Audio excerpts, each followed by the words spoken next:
Bon matin, je voulais faire une vidéo pour parler de la construction, parce que ça parlait de ça dans le journal. Je parlerai pas fort parce que le propriétaire est en bas et ça me tente pas de le déranger. Fait que ça disait dans le journal qu'il y a 3 personnes sur 10 qui ont joint la construction, qui n'ont pas réussi à... Ben, c'est pas qu'ils n'ont pas réussi, mais c'est qu'ils ont quitté la construction avant 5 ans. Donc, dans l'espace de 5 ans, il y a 3 personnes sur 10 qui sont des travailleurs de la construction qui ont décidé de partir, quitter la job. Donc, moi, j'en fais partie, mais ça faisait 7 ans, après 7 ans. Mais pourquoi il y a tant de personnes qui quittent, qui restent pas sur la construction? Euh, les principales raisons, c'est euh, le climat de travail. Et pour moi, c'était ça, la, la grande raison. Parce qu'on vit du harcèlement, de la discrimination, et on n'a pas un bon accueil. Donc, c'est pas une question de être capable de faire le travail ou pas, ou que c'est trop exigeant physiquement ou en stress. C'est plus une question de les autres personnes qui sont sur le chantier, le climat du chantier. Est-ce que les personnes ils vont faire que ça va être facile pour toi ou pas? Et est-ce qu'il va y avoir des personnes qui vont comme te crier après, ou est-ce qu'il va y avoir comme ton boss, est-ce qu'il va être content puis te donner des encouragements, ou est-ce que ça va être traité comme tu vas être pas apprécié? Donc comme pour moi, c'était plus une question de savoir comment gérer quand il y a quelqu'un qui va te crier après, qui va t'accuser de choses, qui va par exemple, juste un exemple, c'est que premièrement, il n'y a pas de toilette quand tu es sur la construction, donc tu dois faire tes besoins dans une boîte. Et ben, si tu es chanceux, ben, tu as accès à une toilette qui est peut-être quand même assez proche, que tu peux aller en auto, mais certaines places, tu vraiment juste pas de toilette. Donc, ben moi, qu'est-ce que je faisais? C'est que j'allais faire pipi sur le bord dehors, des fois. Puis, il y a des bricoleurs qui étaient là, qui travaillaient. Et il y a un bricoleur qui est arrivé et qui a commencé à me dire que ça sent la piste de cheval où ce qu'il travaille. Et il était vraiment fâché après moi parce que j'avais pissé dehors, où ce qui est proche de où ce qu'il travaillait. Fait que ça m'a marqué parce que me faire crier après pour ça m'a comme il y a des affaires comme ça que t'as comme de la misère à t'en remettre. Fait que il y a un collègue de travail qui disait que je ressemblais à une fille. Et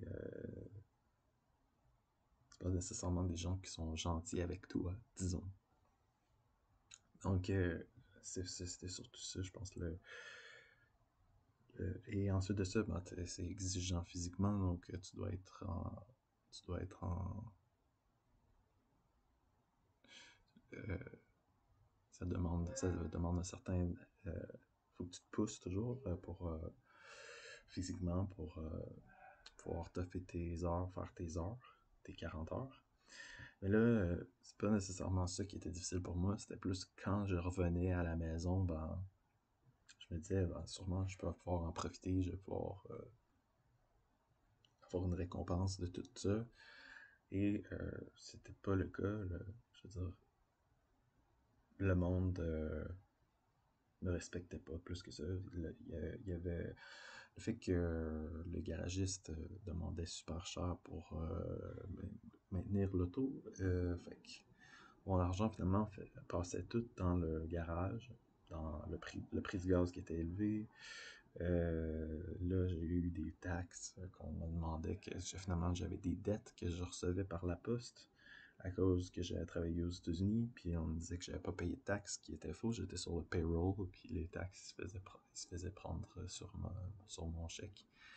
Fait que il y avait une question de bureaucratie, de paperasse aussi. Fait que quand j'allais à la CCQ, par exemple, pour essayer de régler des choses, avoir mon permis de compétences de compagnon, ben, on voulait pas reconnaître mes heures. J'ai tout amené mes heures, tous mes slips des États-Unis, puis eux autres ils disaient, ben, c'est 6000 heures pour avoir le permis de compagnon.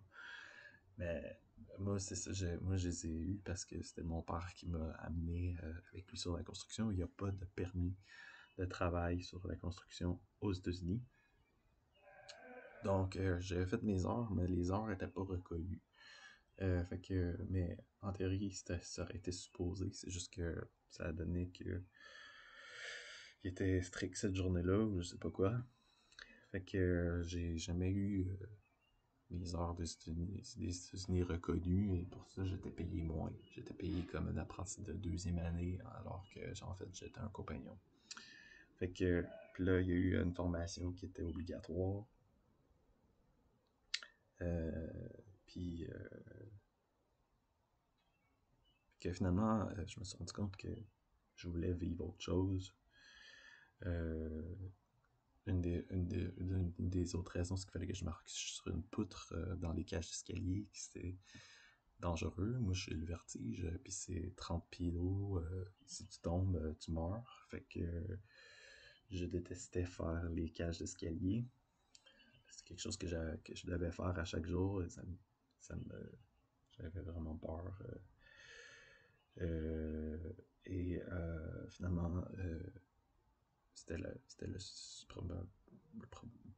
pas mal le seul métier que j'avais fait dans ma vie. J'avais envie de trouver autre chose. J'avais l'impression d'avoir atteint l'objectif que je m'étais fixé, qui était de travailler sur le résidentiel.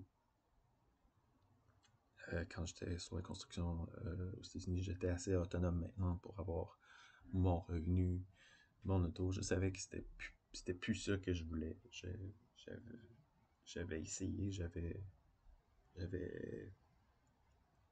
atteint les attentes qu'on avait placées sur moi, et ça m'avait pas rendu heureux. Donc j'avais envie de vivre autre chose. Et ça ne m'avait pas donné les récompenses non plus que je me serais attendu. Donc, par exemple, sur une construction avec les Temunja, je pensais que le fait que j'aurais eu autant d'expérience, de compétences, ben, on allait me donner un rôle important, peut-être donner un statut comme peut-être être en charge de pas mal de choses ou de d'autres travailleurs, mais au lieu, c'était toujours les autres qui étaient comme qui donnaient les ordres, même s'ils étaient pas capables de faire la job comme il faut. C'était eux qui étaient comme responsables. Donc ça m'a pas donné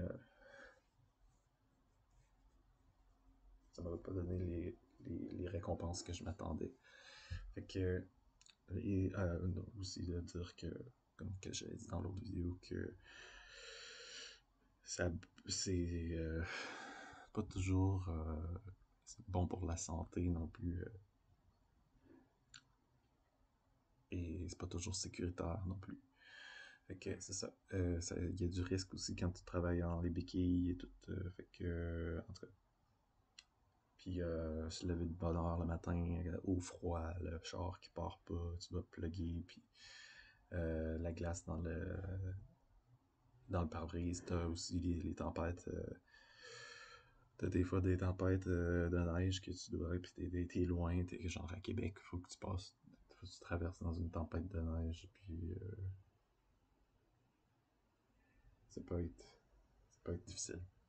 Fait que pour moi, que j'ai pas toffé.